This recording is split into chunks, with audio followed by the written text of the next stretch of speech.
It wasn't the roar of the crowd they missed. It was the silence in their soul. They had everything: gold medals, championship rings, endorsement deals. They were gods on the field, worshipped by millions. But when the spotlight faded, so did their strength. Addiction, scandal, collapse. For some, even prison. But just when the world counted them out, something sacred stepped in. These 9 athletes didn't just find redemption, they found God. And what happened next? You won't forget it. Darrell Strawberry.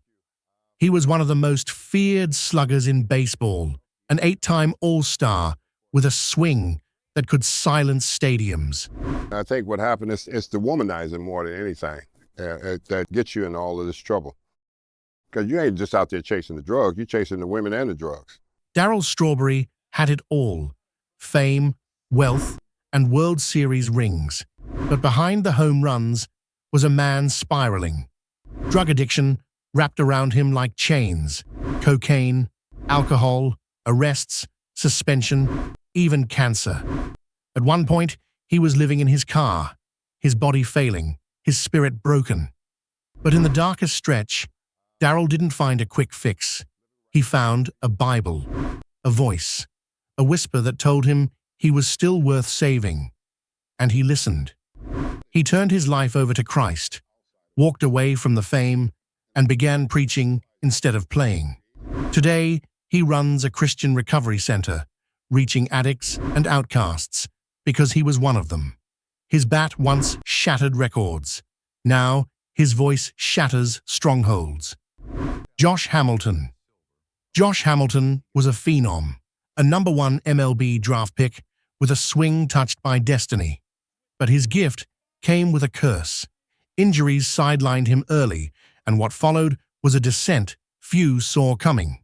Crack cocaine, alcohol, rehab after rehab. At one point, he was banned from baseball entirely.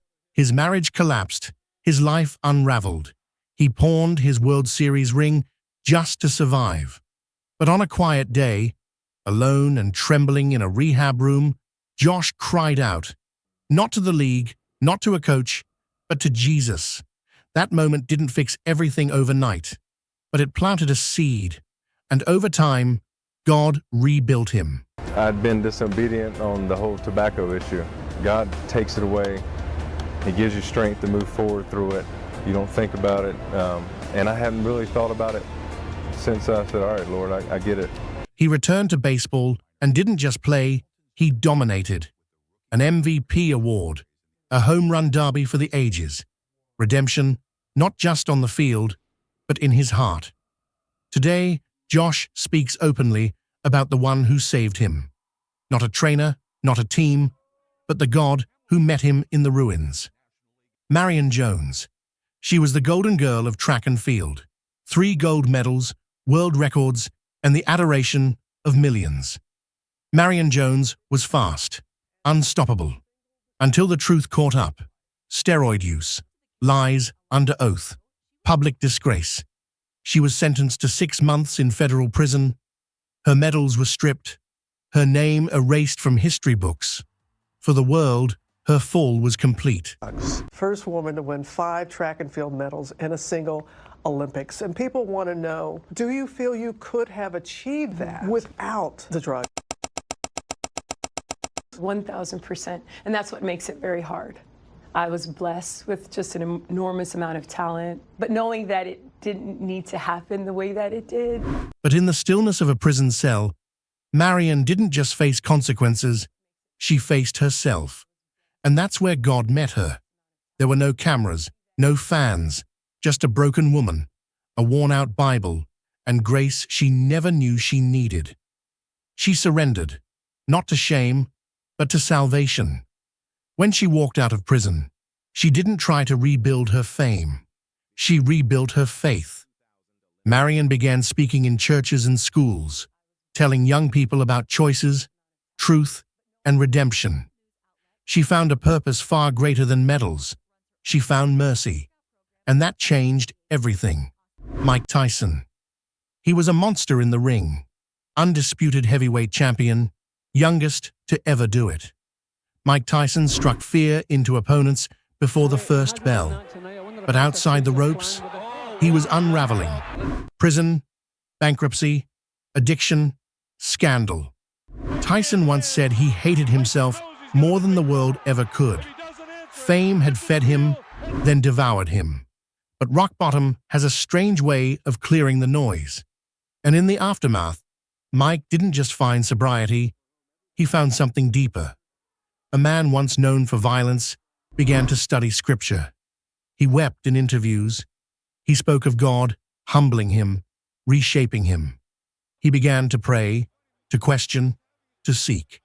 Not in front of crowds, but in the quiet of brokenness. He calls it his rebirth.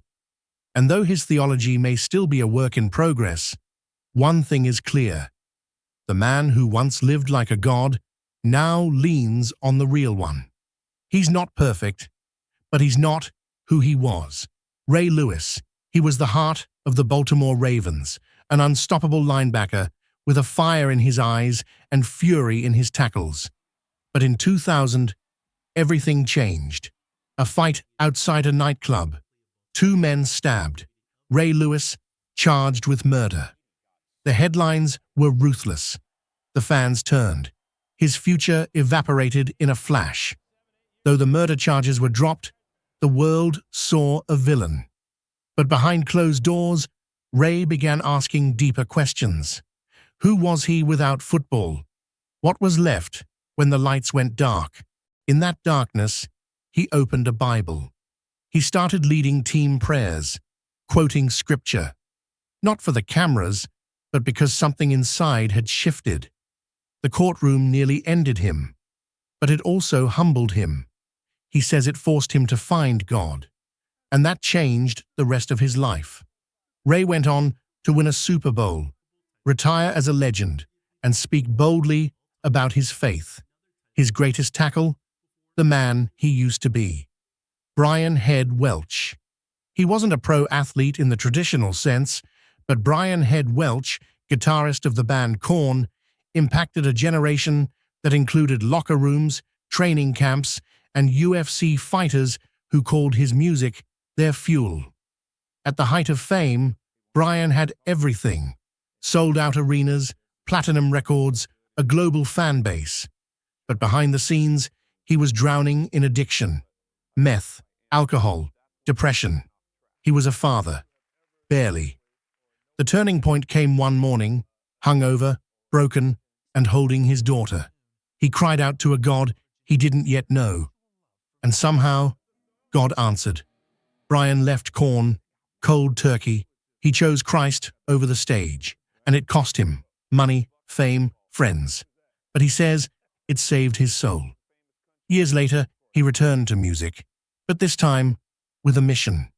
He tours with his band, Love and Death, speaks to churches and youth groups, and partners with Christian athletes in recovery ministries. He once melted faces with sound. Now he moves hearts with truth. Because grace can find you, even in the pit. Byrd. Byrd was never supposed to be heavyweight champion. Too small, too technical. But he shocked the world, beating giants, dancing through punches, and claiming the IBF belt. Yet behind the belts and glory, something darker brewed. Years of punishment took their toll. After retirement, Chris could barely walk. Chronic nerve pain tortured him. Doctors had no answers. He lost weight, lost sleep, nearly lost his mind. He considered ending it all. The pain was that bad. But it was in the quiet, sleepless nights that Chris reached out. Not for painkillers, but for prayer. He turned to scripture, to faith, to a peace the world couldn't offer. Slowly, healing began. Not just in his body, but in his heart. He started speaking at churches, mentoring young fighters, and sharing how the fight for your soul is the most important one you'll ever enter. He may have left the ring, but now he fights for eternity. Jeff Fisher. He led the Titans to a Super Bowl. He was one of the longest-tenured coaches in NFL history. Jeff Fisher knew how to command a team, build a culture, and win games. But what most fans didn't see was a quiet struggle behind the scenes. Coaching came with pressure, politics, pain. His teams fell short. Critics were ruthless. His name, once revered, was now doubted. He had money, power, respect, but he felt hollow. It was during one of his longest losing streaks that Fisher found himself questioning everything. Not just his plays, but his purpose. And that's when he started listening to sermons, reading scripture, sitting in stillness, rebuilding his identity, not as a coach, but as a man of faith. He says stepping away from football was hard, but it gave him clarity. Jeff now speaks about values, leadership, and the God who gives peace that doesn't depend on a scoreboard. He coached men to win games. Now he helps men win eternity. Mirer was once hailed as the next great NFL quarterback, a Notre Dame legend, second overall draft pick. The future was his, but that future never fully arrived. He bounced from team to team, fading quietly into the background. No scandals, no arrests, just disappointment, lost expectations, a slow unraveling of the dream. For Rick, it wasn't one big collapse. It was 1,000 small questions. Who am I if I'm not winning? What now? He didn't find God in crisis. He found him in the quiet, through fatherhood, through mentorship, through late-night prayers when the noise of fame had finally gone silent. Rick turned his heart toward Christ, not because the world pushed him, but because he finally had space to listen. Today, he invests in young athletes, not just in talent, but in character. He speaks gently, he lives simply, he walks in peace. And in the end, he learned this. Fading from the world's spotlight doesn't mean fading from God's plan. They were heroes, until they weren't. Each fell in their own way, some fast, some slow. But when the lights went out, when the cheers turned to silence, something greater stepped in. Because rock bottom isn't the end. Sometimes it's where heaven meets earth. These weren't just comebacks, they were conversions, proof that no one, not even the famous, the broken, or the forgotten, is beyond God's reach. And if he can do it for them, who's he coming for next? Maybe the next testimony won't be about someone on a field. Maybe it'll be about someone watching this video right now. Are you ready for that kind of transformation?